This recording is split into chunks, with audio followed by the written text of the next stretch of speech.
The sound of porcelain breaking against my cheek was louder than the laughter that followed. For a split second, I thought my skull had cracked. My vision blurred, warm blood rolled down my face, and all I could hear was Harper's giggle slicing through the air like glass. "Look at her!" Mason slapped the table, wheezing between his laughs. "Can't even take a joke without bleeding all over Mom's good floor." Mom didn't even flinch. She stood there holding the broken edge of the plate like it was a weapon she'd been dying to use. "Maybe," she said, slowly, venom dripping from every word, "you'll finally learn to keep that useless mouth shut." Dad leaned back in his chair, swirling his whiskey lazily as though I was a stain on his evening. "You've always been dead weight," he muttered, shaking his head. "We carried you long enough. Be grateful we even let you sit at this table." Please subscribe to our channel and tell us in comments from where are you watching this video. I pressed a napkin against my face, trying to stop the blood, but Harper yanked it away with a smirk. "Don't ruin the linen, Jamie," she said sweetly. "Mom actually likes those."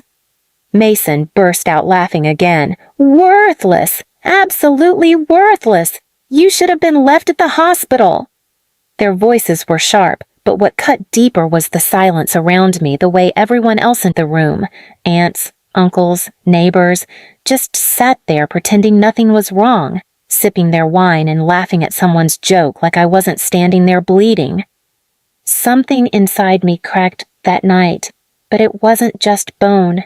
It was the last thread of hope I'd been holding on to, the fantasy that, if I worked hard enough, loved them enough, I'd finally matter. I stopped crying that moment.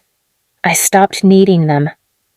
And for the first time, I saw them clearly, parasites feeding on their golden image, desperate to look flawless while rotting underneath. I decided then I wouldn't just leave. I wouldn't just survive. I'd burn down the pedestal they built themselves on. I spent the next 2 months playing the part perfectly. I lowered my voice, avoided their eyes, and nodded whenever they called me a burden. To them, I became invisible, someone broken and beaten, incapable of standing up for myself. Which was exactly what I wanted them to believe. But in the background, I was building something. I started small, collecting little pieces. Harper's perfect influencer photos that didn't match her real lifestyle, bank statements that didn't add up, snippets of drunken voice notes she sent Mason trash-talking sponsors she'd begged for free products. Mason made it easier than I expected. He bragged constantly about skimming cash from Dad's construction deals, laughing about how dumb clients were for trusting him. He left trails everywhere, fake invoices, secret accounts, coded texts, and I saved them all. Then there was Dad. He thought he was untouchable. For years, he'd hidden undeclared income and under-the-table deals, and I knew there had to be a paper trail somewhere. After weeks of digging, I found it buried in old emails he thought no one would ever check. Mom was different. Her power wasn't in money, it was in manipulation. She had this web of texts and emails where she bullied distant relatives, mocked their weight, their marriages, their kids, while painting herself as the martyr. I collected those too, knowing exactly how toxic they'd look in daylight. But gathering dirt wasn't enough, not for what I had in mind. I didn't want them exposed quietly. I wanted them to destroy themselves. That's when I remembered Ethan Reyes. Dad had ruined Ethan's life 3 years ago, firing him in front of the entire company at a charity gala, accusing him of theft. I'd been there that night. I remembered the way Ethan stood frozen, the humiliation on his face as security escorted him out. I tracked him down, unsure if he'd even talk to me. But when I told him who I was and what I wanted, something dangerous lit up in his eyes. "I've been waiting for this," he said. He handed me a flash drive evidence Ethan had kept all these years, emails proving Dad set him up, fake audits, secret off-book accounts Ethan was blamed for. It was dynamite. And I had the perfect stage to light the fuse. 2 weeks later, Harper announced the City Renewal Gala on her socials, an exclusive event hosted by Dad's company, packed with sponsors, politicians, influencers, and the kind of people obsessed with appearances. It was their big night. The night that was supposed to seal their status as the perfect golden family. I smiled when I saw the date. I wasn't just going to ruin their image. I was going to make them confess live in front of everyone who worshipped them. And by the time I was done, the very people who laughed while I bled would be crawling through the dust they once made me eat. The City Renewal Gala glittered like something out of a movie. Crystal chandeliers scattered warm light across a room filled with laughter, clinking glasses, and the soft murmur of power. Everywhere I looked, people in sleek suits and shimmering gowns smiled for cameras, toasting my father's visionary leadership. I stood near the entrance, hidden in plain sight, wearing the black gown Harper once mocked me for buying because it was too cheap to wear anywhere important. I'd had it altered, reshaped. Tonight, I didn't look like the quiet, broken shadow they thought they'd beaten into submission. Tonight, I looked untouchable. I watched them on stage, Mom glowing with her fake elegance, Dad soaking up attention like oxygen, Harper preening for the livestream cameras, and Mason throwing his arm around wealthy sponsors as if they were lifelong friends. Perfect. Exactly the way I needed them to be. The event hit its peak when Dad walked to the microphone, giving his signature family speech about resilience, hard work, and values. The crowd applauded like sheep, and my stomach twisted with bitter laughter. That's when I triggered the first step. The giant LED screens behind him flickered. For half a second, confusion swept the room, and then Harper's carefully curated Instagram photos appeared alongside screenshots of the emails where she mocked every brand she partnered with. "Cheap trash," one caption read. "Only idiots buy their products." Gasps echoed across the hall. Harper froze mid-pose, her eyes wide as her carefully crafted empire began to crumble in real time. The cameras kept rolling. And then Mason's invoices appeared. Fake numbers, fraudulent payments.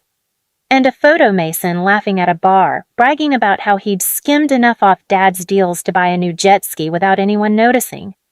I saw Dad's face twitch, his hand gripping the podium so tightly his knuckles went white. Mason spun toward him. "You knew about this!" Mason hissed, loud enough for the front row to hear. "Don't you dare look at me like—" "I knew nothing," Dad snapped, his voice sharp as broken glass. "Oh, please," Harper barked, finally breaking character. "You taught us how to cheat, Dad. Don't act so innocent." The microphones were still live. Everyone heard. The sponsors started whispering among themselves. Phones were buzzing, notifications lighting up faces in the crowd. I knew what they were seeing. Ethan and I had timed it perfectly. The drive I'd sent earlier contained every last email proving Dad's tax fraud, every shady deal he buried under shell companies. It was already trending on Twitter under #GoldenFamilyExposed. I watched Dad's phone vibrate nonstop, his expression morphing from confusion to panic to rage. "This is you!" he snarled at Harper, jabbing a finger in her face. "You ruined us!" "Oh, screw you, Dad!" Harper spat back. "This is your mess, not mine!" Sponsors started walking out. Camera crews captured every second. Guests whispered loud enough for my parents to hear. Fraud. Liars. Thought they were untouchable. Mom's perfect composure finally cracked. "Stop fighting!" she hissed, grabbing Dad's arm. "We can fix this if we stay united." But Mason shoved Harper. Harper shoved him back, and suddenly the four of them were tearing into each other under blinding stage lights, screaming, accusing, dragging every hidden betrayal into the open while hundreds of people watched. Exactly as planned. And then came the final blow. The doors at the back of the hall swung open, and Ethan Reyes walked in. Gasps rippled through the crowd. People remembered what my father had done to him. Ethan didn't say a word. He didn't have to. His presence was enough to make Dad stumble over his own words, sweating under the spotlight. The humiliation was complete. The once untouchable family was crumbling live, every camera broadcasting it to thousands watching from home. By the time the live stream cut, their legacy was dust. But I wasn't finished. I stood in the hallway outside the gala hall, the muffled shouting of my family bleeding through the double doors behind me. The live stream had ended, but the storm was just beginning. My palms were damp, my chest tight, but I couldn't stop now. Tonight wasn't about humiliation alone. It was about taking away everything they had built on my pain. Ethan stepped beside me, his jaw tight, his tailored suit sharp as a knife. Years ago, my father had destroyed him, cheated him out of his company, mocked him publicly, and left him bankrupt while my family celebrated over champagne. Now, he was my silent partner, the ghost my parents thought they'd buried. "You ready?" he asked quietly. I nodded once. It's time. By the next morning, the world had already devoured the chaos from the gala. Harper's brand sponsors had terminated every deal. Mason's fraudulent invoices went viral on Twitter and LinkedIn, obliterating his business genius image overnight. Dad's name trended under #goldenfraud, while investigative journalists ripped apart every contract he'd ever signed. But my revenge wasn't just exposing them. I wanted them stripped of power. Ethan and I had spent months preparing for this. Through his network, he'd acquired controlling interest in the family's biggest source of pride, Reynolds Development Group, the company Dad used to wave like a trophy in everyone's faces. By noon, the takeover was finalized. By evening, their access cards no longer worked. I watched from the cafe across the street as Dad stormed up to the glass doors, yanking at the handle like a desperate man drowning. Security stopped him cold. "This is my company!" he shouted. "Not anymore, Mr. Reynolds," the guard replied calmly.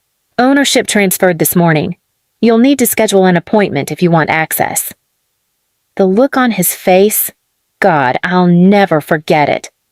Harper tried to salvage her influencer career by posting a video blaming me for everything, but she made a fatal mistake. Ethan had already fed every major gossip outlet unreleased clips of Harper mocking her own fans, laughing at the people who worshipped her online. Within hours, the comments under her posts turned rabid. Her follower count plummeted. Brands blacklisted her. Strangers called her fake, manipulative, garbage. Mason spiraled faster. His name hit every financial watchdog report for fraud. Loans called in, credit cards declined. His so-called friends stopped answering his calls the moment he lost his shine.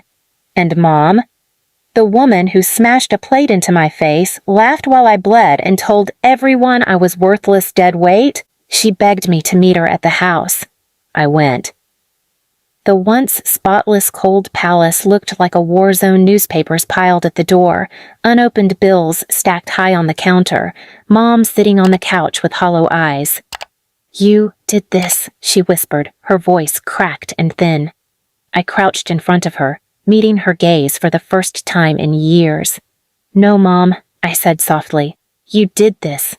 I just gave the world the receipts." The final nail came a week later at the quarterly city council meeting. For decades, Dad held that seat like a king on his throne, using it to secure contracts, favors, and status. But when the council voted unanimously to strip him of his position, thanks to Ethan presenting a mountain of evidence we'd collected, Dad walked out of that chamber pale, shaking, and utterly broken. I stood on the steps outside as he passed me, his eyes glassy with defeat. "You ruined us," he rasped. I smiled small, quiet but sharp. "No, Dad, I just gave you exactly what you gave me." They lost everything: the company, the money, the influence, the carefully constructed golden image. And Ethan? He now sat where my father once ruled, running Reynolds Development Group with a steady hand and quiet dignity. The man my parents humiliated now owned the empire they built on cruelty. I didn't need their apology. I didn't need their love. I had something better. The power they thought I'd never have. Please subscribe to our channel and tell us in comments from where are you watching this video.